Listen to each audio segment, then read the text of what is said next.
I don't think we could do 24 hours, nothing but net without our friend Buzz Williams, the head coach at Texas A&M. Coach, I'm sporting your numbers and your letters today. How about that? You look outstanding. That is the right number. Yeah. Of all the numbers to wear at Texas A&M, that's the right one. Well, thank you. You know as well as anyone that we spend time with on the live stream what it means to help Special Olympics. You've been doing it a lot longer than I have. I've lived it, but you've been doing it longer. Yeah, this will be thanks for mentioning that. This will be year 18 of Buzz's Bunch. And yeah, it's unquantifiable, the relationships and the impact, even when you don't realize what's happening, how that transpires and compounds over time. And same as what you're doing. You know, you're doing a great job, but there's so many people and families that you're impacting that you don't know today, and you may not ever know, but 10 years from now, there'll be an anecdote or a story or some child that you help that you didn't even know that is makes it all worth it.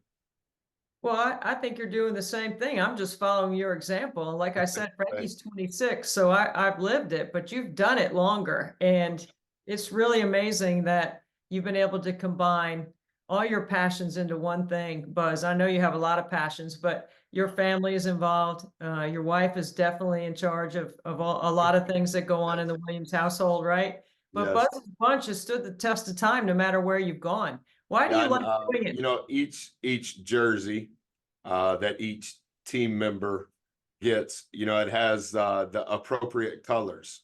So obviously it started in at Marquette, so it's blue and gold, and their logo is on the back. And then at Virginia Tech, it's maroon and orange, and then now it's maroon and white. And each jersey each year is different. And we have a lot of children that have jerseys from many of those years, but no matter whether they attend a Buzz Bunch game or the Buzz's Bunch camp in August, those three Buzz's Bunch logos color coordinated on the back, you know, it makes them feel like that was the team that I was on, and they still feel like they're on the team. So Corey and the children have been a part of all of them, as have all of our players throughout the years, and all of our staff members. So it's just, I don't know if rite of passage are the appropriate words, but it's a part of what we do every year. So it's been great. You know, it's cool because you connected us with our good buddy Dave Doran at NC State, and you know what Dave and Sarah have done for NC State, and NC State's going to start a life program similar to what Clemson has and Texas A&M has. We had Dabo Sweeney on. We've had him on talking about Clemson and the football players and their benefit from being a part of the Clemson Life program. Why do you think it's so important for the students on campus to be aware of what you're doing? Well, you know, I don't necessarily know that the students even understand their impact in real time in regards to what's happening at Virginia Tech and here. Corey and I have both endowed scholarships within the programs that they have. And that probably allows me, Debbie, and you understand it as a parent differently than I do, but it allows me to have an even different lens in maybe a deeper way than through Buzz's Bunch or through the camps. And I think for our players and the student workers that are involved in Buzz's Bunch, for them to be able to see and feel the impact that they have, everybody wants to be on a team. And when they feel as though they're a part of a special team or a unique team, I think it helps everybody be a better teammate. And I think there's residual value in lessons that as you get older, you understand more and more. You know, we have kids that are playing professionally, that are done playing professionally, that have retired, that are still coming back to campus just to be here for Buzz's Bunch camp. And they did it when they were a camper or when they were a student. And now they're coming back and saying, man, I had no idea what was going on when I was doing it. And, you know, we've been doing it long enough now that some of the Buzz Bunch campers are now Buzz Bunch coaches because they have went through the process. They've graduated from college and now they're actually coaches, whether that's in Special Olympics or at certain schools where they help. And so I guess through the test of time, to be able to do it for a long period of time, you see the roots of how all of this impacts so many people. We had a first time event this year at one of our Buzzes Bunch games. We had a Buzz Bunch member sing the national anthem Oh, wow. before the game, which was like really cool. That's cool. That's cool because, guys at your level, you and Dabo and Dave, you guys get it. I mean, you get it because you care, because you have a servant heart and you see a bigger picture.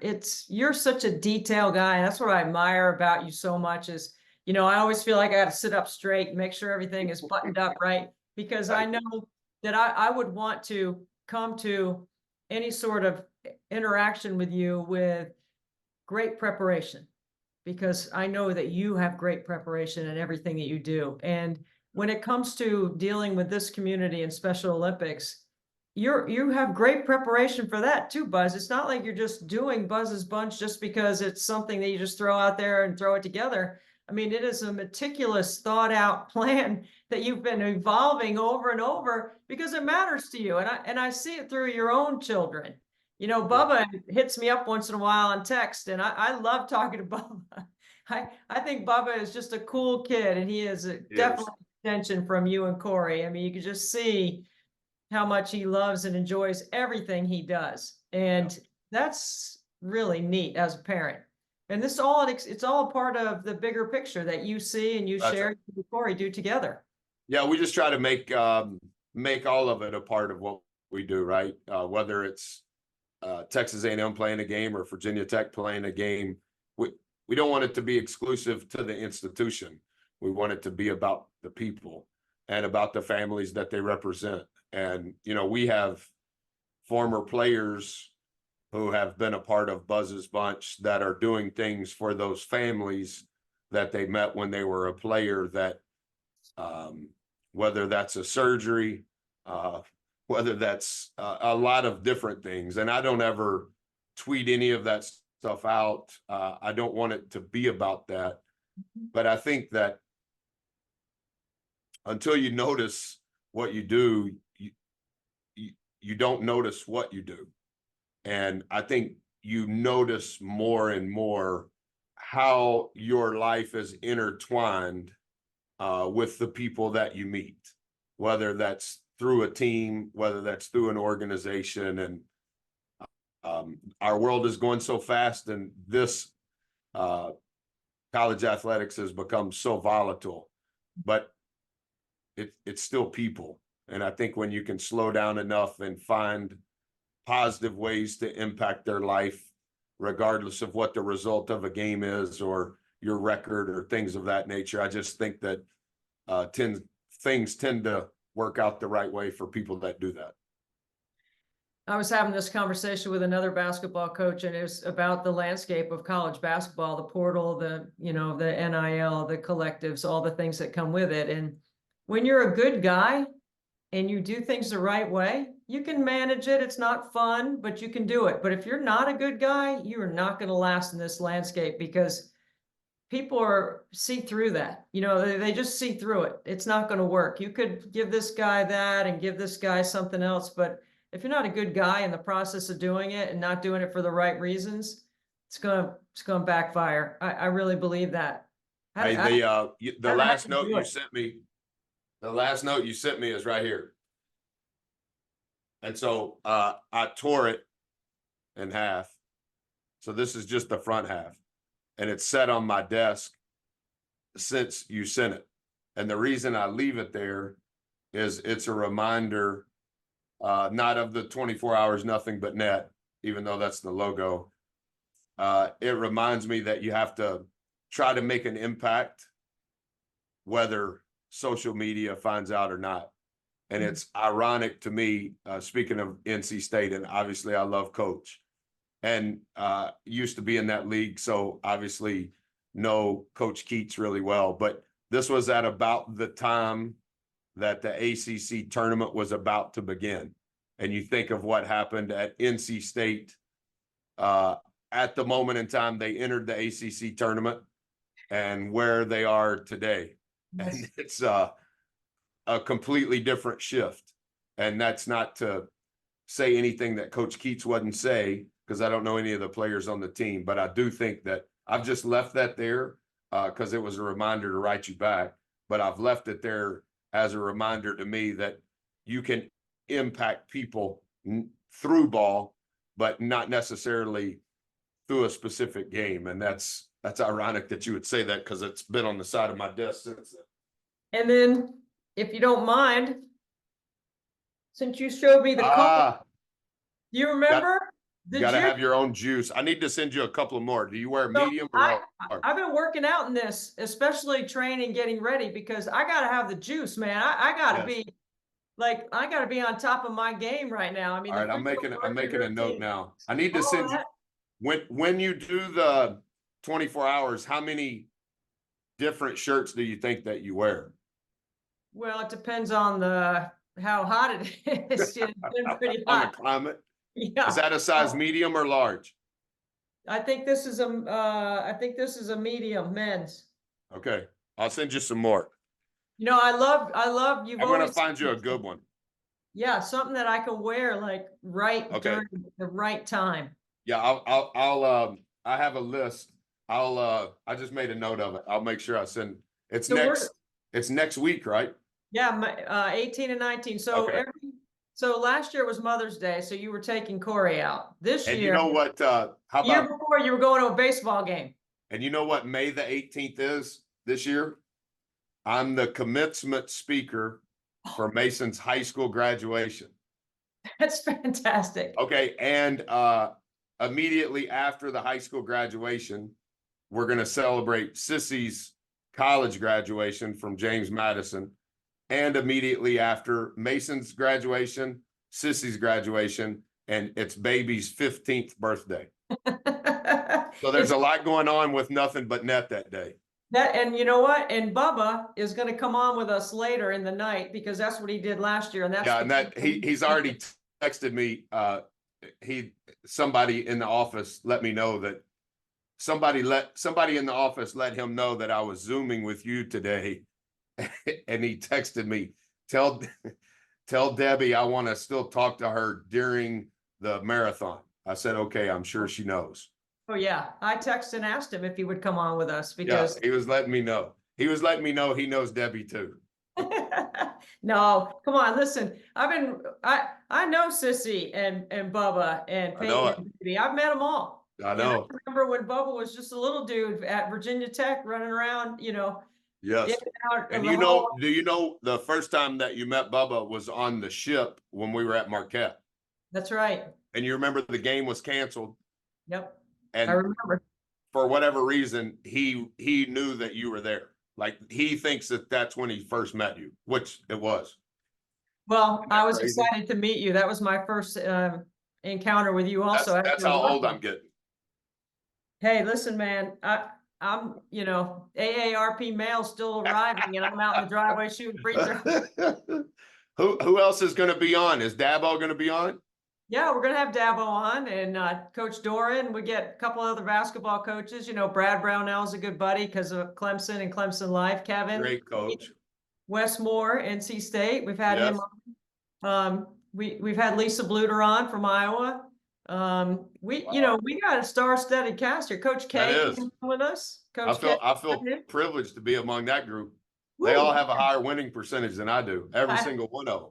Oh my gosh, Buzz! I was sweating it with you during the Houston game, man. I think it might have been one of the best games in the tournament. It was a heavyweight championship fight, pound for pound. It was great. I love Coach and have the utmost respect for who he is and what he's done in his career. And he doesn't seem to be slowing down. He seems to be speeding up. And man, that was a great game. Great I game. had Houston earlier in the year at the Charleston Classic 3 times, so I have Yep. been studying and watching them all year. I'm just impressed by what they do. And So good. how do you get away with trapping middle ball screens, Buzz? How do you do that? Yes. And they trap probably more so that there may be some low major team that I don't know of, but for sure at the highest level, they trap more than anybody. You know, we played them 2 weeks after Charleston. So I watched all those games that you called, and we got beat at the Toyota Center by 4 in December, early December. And so I kind of followed them the rest of the way. I'm not really able to keep up with many teams other than who we're playing next, but you know, I would keep up with their scores, and obviously I'm familiar with their team. And and then as our year unfolded, you know, it's selection Sunday and we're happy to be in the tournament, etc., playing Nebraska. And amidst the emotion of, okay, we're in the tournament, we're playing Memphis, we're playing in Memphis, we're playing Nebraska. And then I glance up and I'm like, oh my goodness, if for some reason we can win, they had just shown, you know, that Houston was the #1 seed. I'm like, goodness gracious. And so, yeah, Yeah. that was a great game. I haven't watched it, and maybe I'll watch it in 6 or 8 years when I have the emotional fortitude to watch it, but I haven't watched it 41 days ago, but I could probably count through any possession you would want to talk through. It was a great game. Great game. You have your basketball recall on plays in game is amazing to me. I mean, Thanks. I I can't I can't do it. You know, there's so many things going on my side of the floor, Sure. trying to remember what happened when and where, and if I go back and watch it and listen, then I can remember. But Yeah, sometimes it's just so much sure. happening, you know, and you're trying to balance team A, team B, offense, defense. So That's there's right. really 4 different ways you can look at a play. And so the challenge for me is to try to keep it balanced, you know, Yes. make sure that you are hitting all of those markers. Now I like to talk offense a lot more than I like to talk about defense, but you know, ball screen coverages, you know, you've probably heard me say on the air. I mean, I under overhead strap ice jam switch drop, the 8 different ways you can guard a ball screen with some Yep. variation. And I say it fast because I think it's funny, you know, and I practiced it, you know, I just to have something different because nobody else is saying that. So That's I right. want to do something They're that's so aggressive in a ball screen coverage, and almost regardless of where you set it, how they're defending it, in my opinion, Mhm. how you get out, how you get out of it offensively is going to be the same no matter where it is. And sometimes if you set it in the middle of the floor, maybe you have a little bit better angle to get out of it. But man, they are ultra aggressive and do such a good job, to the point where I would say the frequency or the volume of ball screens within their opponents decline as the year unfolds. Teams just, never mind, we'll run all of our stuff that doesn't include a ball screen.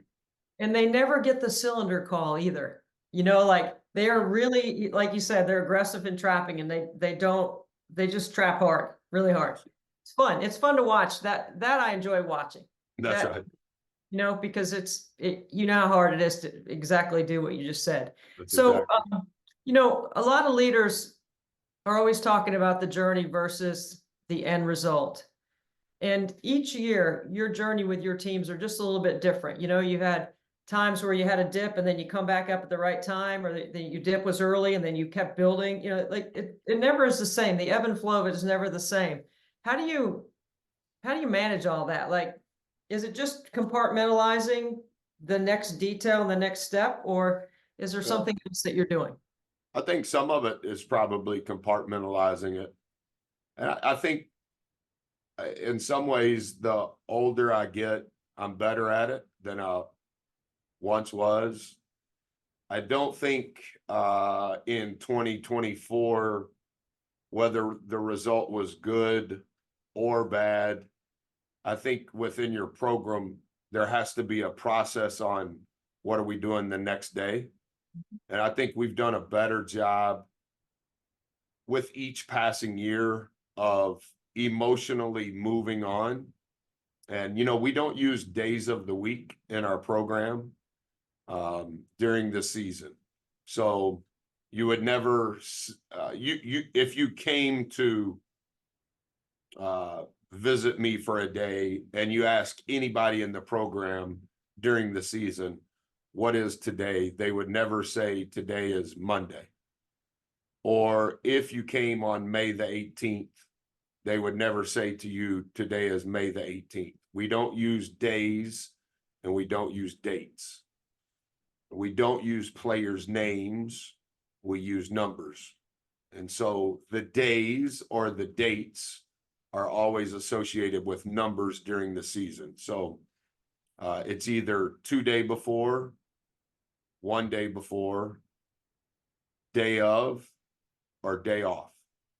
And so if there's 7 days in a week, for the most part, so 2 days are game days, that's day of, 1 day is day off, and then there's 4 days left. So 2 of them are 2 days before a game, and 2 of them are 1 day before a game. And so what are we going to do on 2 days before? What are we going to do on 1 day before? What are we going to do on day of? And everything within the program, my calendar, my assistant's calendar, our players' calendar, our trainer, our strength coach, everybody knows what is today. It's 2 days before. Okay, these are, we call responsibilities buckets. These are my buckets. And whoever they are, they know their buckets. So like our players during the season, they will never say, hey, coach, what are we doing today? They would never ask me that. They would never ask an assistant that. And I'm not necessarily saying what we do is right, but there's never any confusion. Game number 1 of that particular week, win or lose. What are we doing tomorrow? Well, tomorrow is either going to be day off or tomorrow is either going to be 2 days before. And so I think compartmentalizing it is part of it, but I also think giving every day a plan relative to the calendar before any of it unfolds. What are we going to do on those days? Whether it was a home game, whether it was a road game, whether it was an afternoon game, whether it was a night game, whether it was a tournament, whether it's only 1 game that week, everybody knows what the plan is. Now, sometimes during non-conference, we have a 3 day before, and that would only happen if we only have 1 week, 1 game that week. When we play in an MTE, not every day is going to be 2 day or 1 day because we're playing 3 games that week. So it probably gives us more of a routine and more of a ritual from the first week of November until the last game. Everybody knows what it is.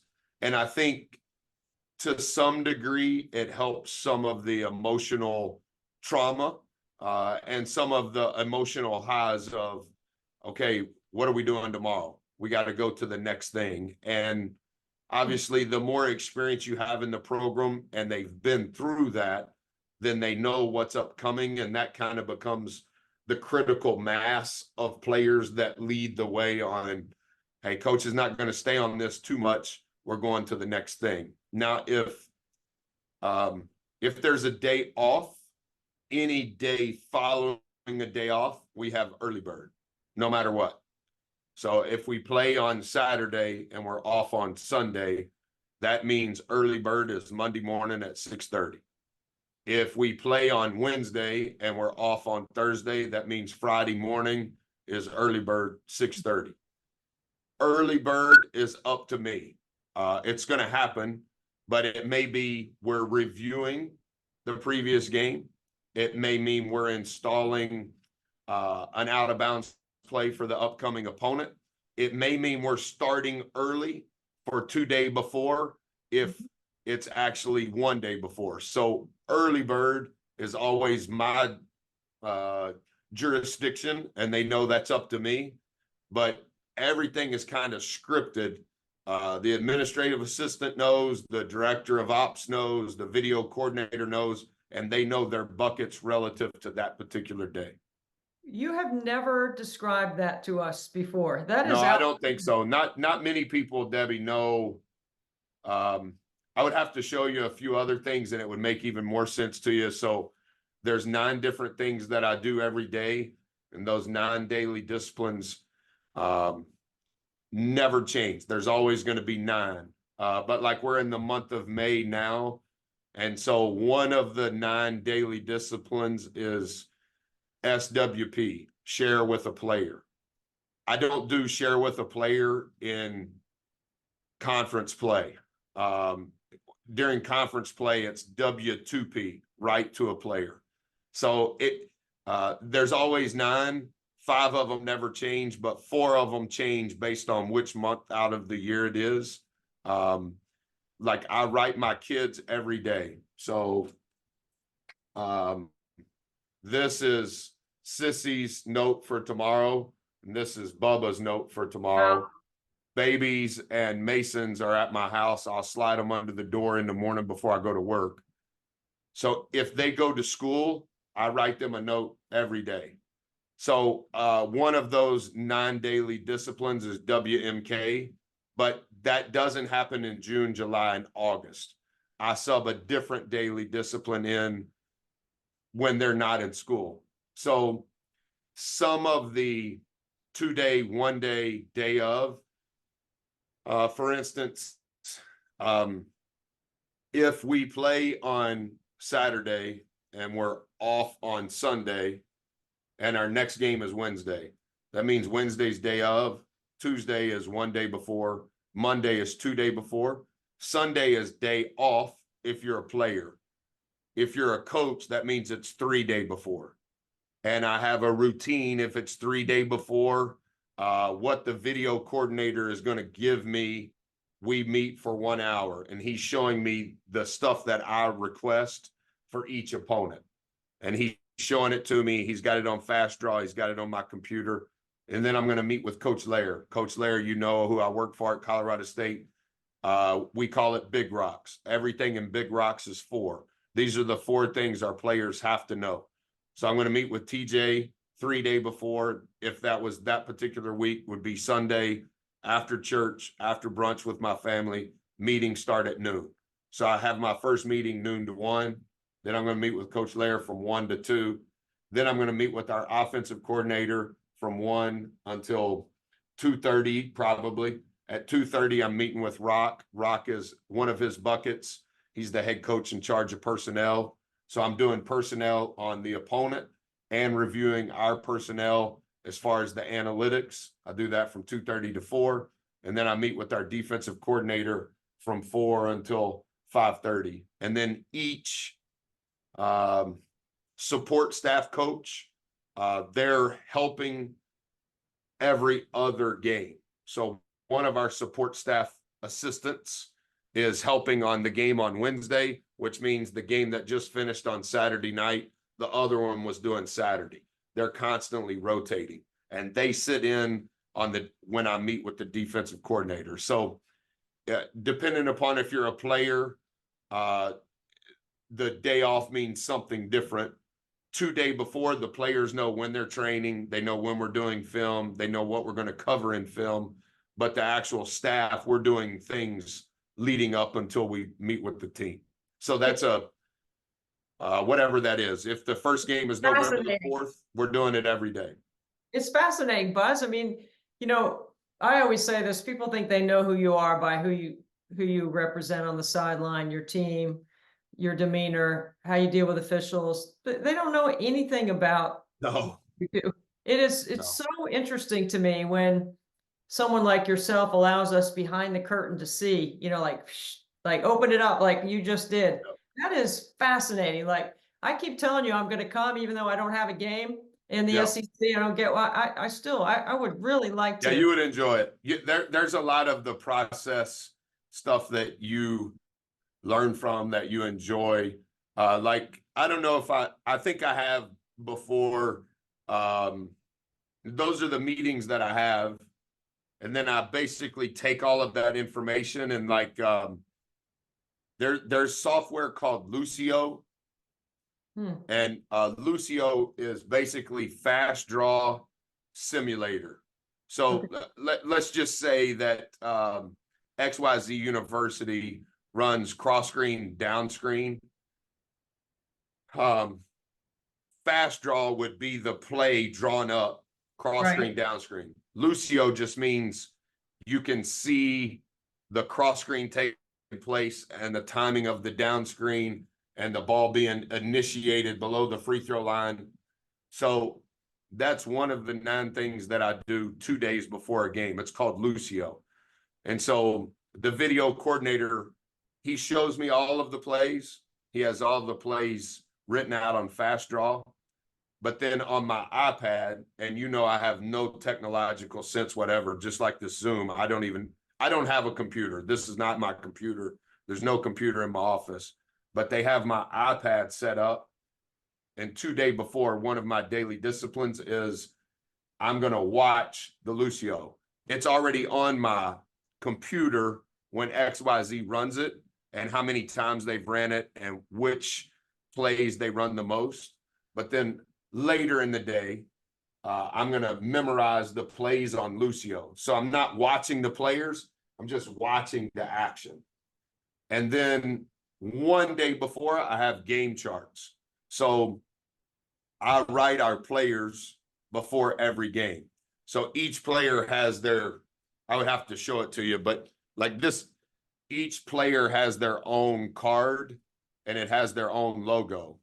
And so I write a note to every player. And if it's a road game, I give it to them as they're getting off the bus. If it's a home game, I put it in their locker 2.5 hours before the game. That's one of the 9 daily disciplines I do day of the game. But if it's 1 day before, I do game charts. And so the game charts are, it's our information on front and back. And then the second card is basically the opponent's information front and back. And that's what's on the scorer's table beside me. And that's what I always look at as a timeout is called. I'm just kind of reviewing that, but I do that 1 day before. And then day of, I write their notes. And then do you know, like, how like when you walk in a locker room and it's a whiteboard, when I write on a whiteboard, I'm so anal. If it's not perfect, I smear it. So they have these big, huge Post-it notes. It's like a Post-it note, but it's like the size of an easel. So I write on the Post-it note, and then we stick it on the whiteboard, whether we're at home or on the road. So I'm working on it in my hotel room if we're on the road. I'm working on it in my office day of. I write the players, their notes. And then day of, I've memorized the specials. So side out of bounds, less than 5 seconds, have to score. Out of bounds under, 2 score, regardless of short clock or not. And then all their full court plays. So that's the 3rd game chart. And it's not as pretty as the other ones, but it's just me getting a rep. If we're in this position and we need a special, like Houston, out of bounds under, whatever it was, 1.7 seconds left. We're down 3. Garcia hits the 3 at the top to tie. That was a special. We had never ran that play before. That was a brilliant call. Yeah, it's just a special. And the play is fine. It's just a counter to one of our real plays, but we had just never shown the counter. And so we practice specials day before. We don't practice specials day of, but I practice specials day of because I want to see what we do day before. And our special team coordinator is in charge of that in practice in that segment. And then that's what I study day of. I'm sorry, I'm talking too much. No, it's not anything about nothing but net. Sorry. No, it is, but it is a lot to do. I asked you about your detail because I'm always fascinated by your organization. Now I'm going to show you something that's a derivative of what you're doing, and it's not neat and it's not organized. So I'm going to give you a quick look at it, but this is something we have in common. Woo. Yeah, just like that. Okay. Yeah, like that right there.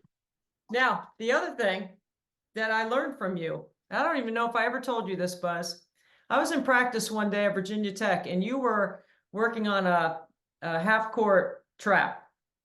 And when the ball came across midcourt, you wanted the defender, not the, it was, I don't know if it was a 1-3-1 or I can't remember what you were working on exactly, but you wanted the guy at the wing position to be 10 panels off the sideline. Correct. And when I heard you say 10 panels, I went, did he just say 10 panels? Right? Yeah, it's the boards of the floor. Yes. Do you know that there are 17 panels from the sideline to the 3-point line in the corner? That's 3 feet 3 inches that I carry my tape measure. You know, I have a tape measure I carry for 20 years. It's a 6-foot tape measure that only measures 5 feet. It's about to fall apart every time I pull it out.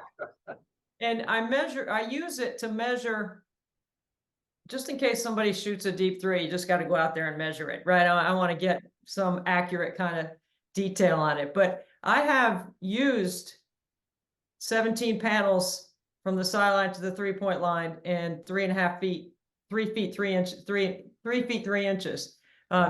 And I've put a size 15 shoe down there and measured that, you know, because the footwork when you get to the break has to change.